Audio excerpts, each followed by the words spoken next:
Imagínate un ejército que en solo un siglo conquistó casi la mitad del mundo conocido. En el siglo XIII, las hordas mongolas inspiraban terror, se les consideraba una fuerza imparable y, en los relatos de sus contemporáneos y cronistas posteriores, su número a menudo alcanzaba proporciones fantásticas. Pero, ¿cuántos guerreros mongoles hubo realmente que marcharon desde las estepas de Asia Central hasta las fronteras de Europa y el Medio Oriente? En este video intentaremos averiguar la verdadera cantidad de soldados de los ejércitos mongoles, evaluando los datos históricos y responderemos a la pregunta de si realmente el ejército mongol era tan grande como se lo imaginaba. Les recuerdo, están en el canal Amazing History, un canal para quienes realmente aman la historia. Y continuamos con nuestra serie de episodios dedicados a los mongoles. Pueden apoyar mi humilde trabajo, como siempre, con un like, suscribiéndose y dejando buenos comentarios, así como con una donación en Patreon o PayPal. Y ahora, vamos al tema del episodio.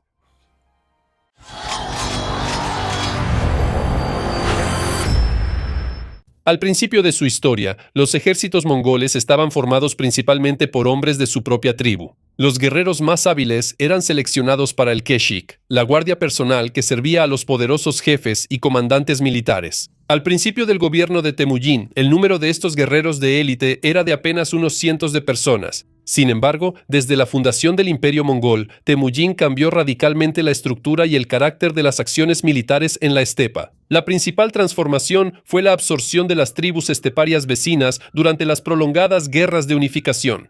Este proceso concluyó en el Kurultai de 1206, donde Temujin fue proclamado Chingis Khan, el gran Khan de las tribus unificadas. Bajo su mando quedaron los merquitas, queraitas, naimanos, tártaros, uigures, oirates, buriatos y otros. Estas tribus, que antes eran enemigas, ahora fueron reconocidas como un solo pueblo bajo el nombre común de mongoles. Al unir a los diferentes pueblos de la estepa, Chingis Khan obtuvo un importante potencial de movilización que resultó eficaz gracias a las reformas militares. Cada hombre capaz de trabajar de entre 15 y 60 años debía prestar servicio. Los reclutas estaban obligados a traer consigo al menos un caballo y un equipo completo. Si al guerrero le faltaba equipo, su comandante directo le proporcionaba todo lo necesario. El armamento de los guerreros mongoles podía variar. Sin embargo, las fuentes históricas, incluyendo textos chinos y crónicas persas, nos permiten reconstruir el armamento típico. Idealmente, cada guerrero de la estepa tenía al menos una armadura, 2 o más arcos compuestos y varios cientos de flechas. En el arsenal también podía haber una lanza larga y una corta, una maza o un hacha, un cuchillo y pedernal. El guerrero también llevaba consigo su estandarte personal. Una parte clave del equipo eran los caballos. Cada jinete debía tener al menos 3 caballos, y en promedio, según estimaciones, su número podía llegar hasta 6. Esto permitía a los mongoles cambiar de caballo durante la marcha, mantener una alta velocidad de movimiento y usarlos como fuente de alimento en caso de necesidad. Al hablar de la organización de las tropas mongolas, también se debe mencionar la categoría de tropas no nómadas o de guarnición. Por lo general, no formaban parte del ejército principal de la estepa y se utilizaban principalmente para el servicio de guarnición o para apoyar operaciones de asedio. Estos destacamentos auxiliares podían ser reunidos de pueblos conquistados y se llamaban chairiki, de la palabra mongola che chairek, que significa destacamento o ejército. En estos primeros ejércitos de guarnición había soldados jin que desertaron o fueron capturados durante las campañas mongolas en el norte de China. Estos grupos, conservando a sus oficiales y su formación de combate, empezaron a llamarse Heichun o Ejército Negro. Su tarea era mantener y proteger los territorios conquistados. Más tarde, durante las reformas administrativas, importantes unidades del Ejército Negro fueron reorganizadas siguiendo el modelo de la estructura militar mongola, lo que dio origen al Shinchun o Nuevo Ejército. Todas las unidades del ejército mongol recibían su estructura y propósito de la administración mongola, que se reunía en el Kurultai. El Kurultai era una asamblea tribal. El Kurultai era una asamblea de tribus, jefes y comandantes militares, donde se elegían los khanes, se nombraban generales y se tomaban decisiones estratégicas clave sobre las campañas. Estos grandiosos eventos también iban acompañados de banquetes, bailes y juegos, como era de esperarse en una gran reunión de miles de personas. Después del Kurultai, el ejército partía a la guerra. El ejército estaba organizado según el sistema decimal, donde la unidad de combate mínima era el Orban, un escuadrón de 10 hombres bajo el mando de Orban Nayon. Las unidades, por lo general, estaban formadas por arqueros a caballo, que en algunos casos eran complementados por jinetes fuertemente armados, utilizados en el combate cuerpo a cuerpo. La proporción exacta variaba, pero según los datos históricos, se considera que por cada combatiente de cuerpo a cuerpo había varios arqueros ligeros. Por lo tanto, para simplificar nuestro cálculo, supongamos que el Orban se compone de 6 arqueros y 4 jinetes pesados. Aquí vale la pena hacer una aclaración. El término jinete fuertemente armado lo uso de manera puramente convencional. Estos guerreros eran mucho más ligeros y mucho más móviles que los caballeros europeos. Aquí sería más correcto usar el término jinete de armamento medio. Podían estar equipados con lanzas largas y escudos. La protección la proporcionaban un casco de metal y una armadura hecha de placas metálicas unidas con correas de cuero. Cada guerrero solía tener consigo un promedio de 6 caballos de montar, lo que sumaba un total de 60 caballos por Orban, la mayoría de los cuales eran yeguas. Se puede suponer que, además de los caballos de guerra, las tropas iban acompañadas de rebaños de ovejas y animales de carga, incluidos camellos, que desempeñaban un papel importante en el suministro de alimentos y el transporte del equipo. Los guerreros también podían tener perros, como los Banjar, conocidos por su capacidad para pastorear animales y proteger el campamento. Los guerreros de un mismo Orban podían vivir en una sola yurta, llamada Gere.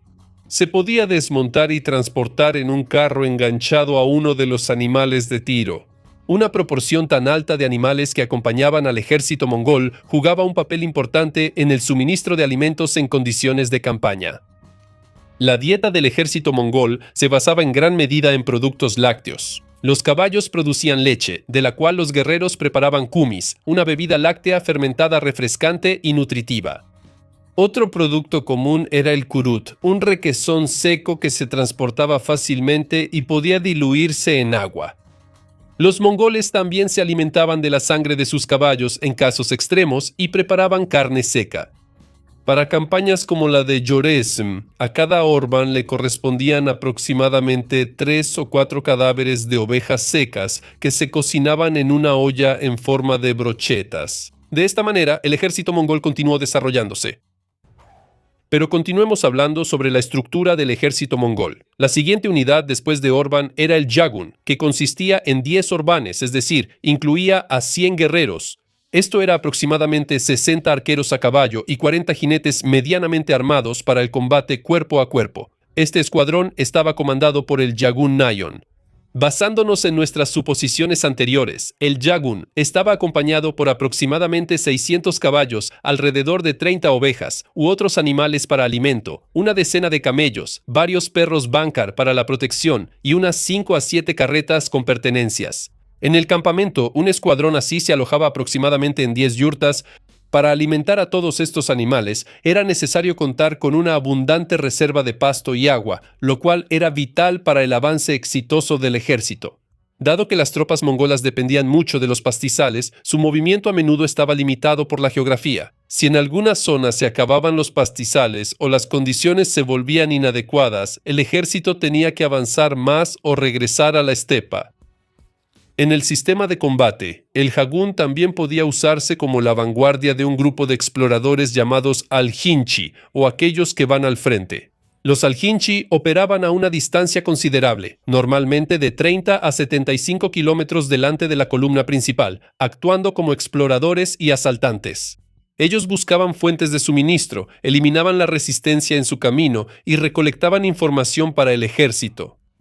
En tiempos de paz, los Alhinchi cumplían funciones de guarnición, vigilando los territorios ocupados y asegurando su control, alertando al ejército en caso de que fuera necesario movilizar fuerzas ante una posible rebelión. El siguiente nivel en el sistema decimal era un grupo de 10 jagunes, conocido como Miangan, que incluía a 1000 guerreros. De acuerdo con esto, de ellos, alrededor de 600 eran arqueros ligeros a caballo y 400 formaban la caballería media o pesada. Esta unidad estaba comandada por el Miangan Nayon.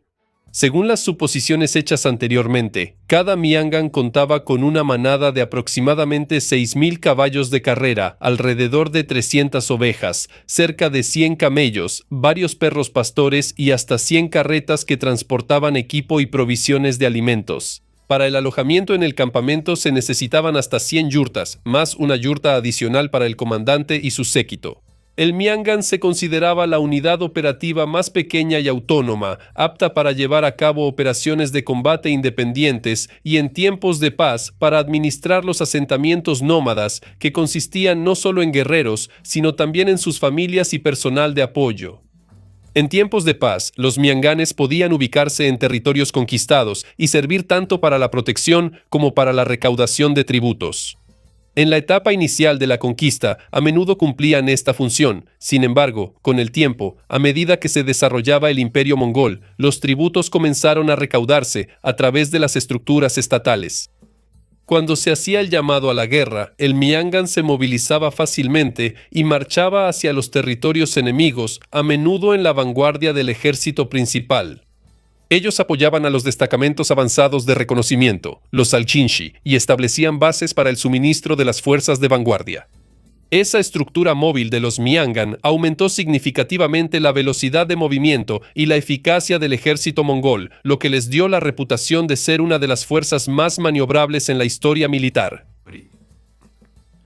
Luego, 10 Miangan se unían en un solo tumen, que contaba con 10.000 personas, de las cuales aproximadamente 6.000 eran arqueros a caballo y 4.000 eran caballería media o pesada. El tumen iba acompañado de una manada de aproximadamente 60.000 caballos, 3.000 ovejas, hasta 1.000 camellos y perros, así como alrededor de 1.000 carretas para transportar equipo y provisiones. Como el tumen estaba destinado a llevar a cabo operaciones militares importantes, podía ir acompañado de hasta 500 ingenieros y artesanos, especialistas entrenados para construir fortificaciones y campamentos, a menudo reclutados de pueblos conquistados como la dinastía Jin o el reino de Xixia. Cabe señalar que cada uno de los términos utilizados para designar las unidades mongolas también se refería a unidades administrativas y territoriales. Por ejemplo, el Arvan estaba asociado con 10 hogares, el Yagun con 100, el Miangan con 1.000, y la población de un tumen debía proporcionar 10.000 guerreros. El comandante de un tumen era considerado representante de una gran comunidad nómada, por lo que este cargo era sumamente prestigioso. Los primeros comandantes de tumen bajo Chinggis Khan fueron sus colaboradores más cercanos, como Subadey, Gebe, Kubilai y Yelme. Estos célebres comandantes a menudo lideraban sus tumenes en la vanguardia de las campañas de conquista mongolas, actuando de hecho como grupos operativos independientes que abrían camino para el ejército principal. Su autonomía y capacidad para actuar sin el apoyo directo de las fuerzas principales son impresionantes y muestran la magnitud de las posibilidades de tales unidades de 10.000 hombres. Aunque el número de combatientes de un tumen en papel puede parecer relativamente pequeño, lo acompañaban aproximadamente 60.000 caballos y miles de animales adicionales y personal auxiliar, que rara vez se tomaban en cuenta al evaluar el tamaño del ejército. Todo esto aumentaba significativamente las necesidades de recursos de los tumenes. Para abastecer a una unidad así se necesitaban extensos pastizales y recursos hídricos, según estimaciones, entre 280 y 850 kilómetros cuadrados de tierras. Estas cifras muestran claramente por qué los tumenes mongoles, como langostas, consumían vastas reservas a su paso, y sus líderes se veían obligados a planificar cuidadosamente sus movimientos para no agotar los recursos en un territorio demasiado limitado. Pero la verdadera magnitud del ejército mongol se hace especialmente evidente cuando varios tumenes se unen en un solo ejército. Por ejemplo, 3 tumenes ya son alrededor de 30.000 guerreros, de los cuales aproximadamente 18.000 son arqueros a caballo y 12.000 son otros tipos de guerreros, jinetes medianamente y fuertemente armados. Una unidad así era comandada por un noyón designado por el Khan, quien tenía un poder considerable y la capacidad de asignar cargos de mando entre los vasallos subordinados. Para abastecer a tal ejército se utilizaban hasta 180.000 caballos, alrededor de 9.000 ovejas, 3.000 camellos y aproximadamente 3.000 carretas, además de una gran cantidad de yurtas. Además del ejército, se unía personal auxiliar, incluidos ingenieros. Si hablamos del número total de todo el ejército mongol durante el reinado de Chinguis Khan, varía según las fuentes históricas. Se mencionan cifras de 500 a 600.000 guerreros, pero es difícil decir un número exacto debido a la falta de estadísticas confiables y la contradicción de los datos. Si aceptamos que toda la población masculina de los mongoles estaba en servicio militar, y eso es, entre el 15 y el 20% de la población nómada total, que según diferentes estimaciones era de 700.000 a 1.000.000 de personas, entonces las estimaciones más fundamentadas nos llevan a la cifra de 100 a 130.000 guerreros. Lo más probable es que el ejército mongol normalmente no permanecía unido, sino que se dividía en partes para facilitar el abastecimiento logístico y para maniobrar más fácilmente alrededor de los enemigos. A medida que avanzaban, los mongoles montaban un campamento nocturno. Para prevenir ataques sorpresa, las tropas se ubicaban alrededor de la tienda de mando, creando un círculo interno de protección. La yurta del comandante, ubicada en el centro según las fuentes, se encontraba a una distancia de aproximadamente 400 a 600 metros de las demás yurtas. Solo podían entrar en ella la guardia y el personal autorizado. Alrededor de esta yurta central se ubicaban las demás partes de Tuman, probablemente de acuerdo con su estructura decimal. Según nuestras suposiciones, el área del campamento circular de Tuman era de aproximadamente 2 kilómetros cuadrados. Un campamento con un diámetro de aproximadamente 1.6 kilómetros se podía cruzar a pie en 20 minutos o al galope en 2 minutos y medio. También cabe señalar que el área real del campamento aumentaba significativamente debido a los pastizales necesarios para los enormes rebaños que pastaban en los alrededores.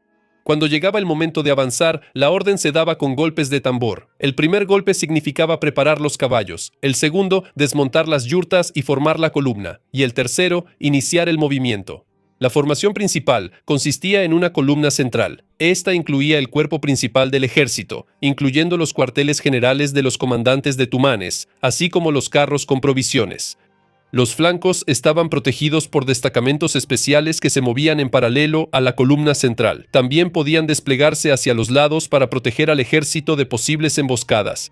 Al frente de la columna principal iban las avanzadas y detrás la retaguardia. Además, por delante se movían destacamentos adicionales de exploradores y patrullas. La rigurosidad de este esquema de movimiento del ejército mongol dependía en gran medida de la decisión del comandante, así como del relieve del terreno y del nivel de amenaza por parte del enemigo. El ejército principal, con todos sus elementos, avanzaba relativamente despacio, ya que los animales necesitaban tiempo para pastar.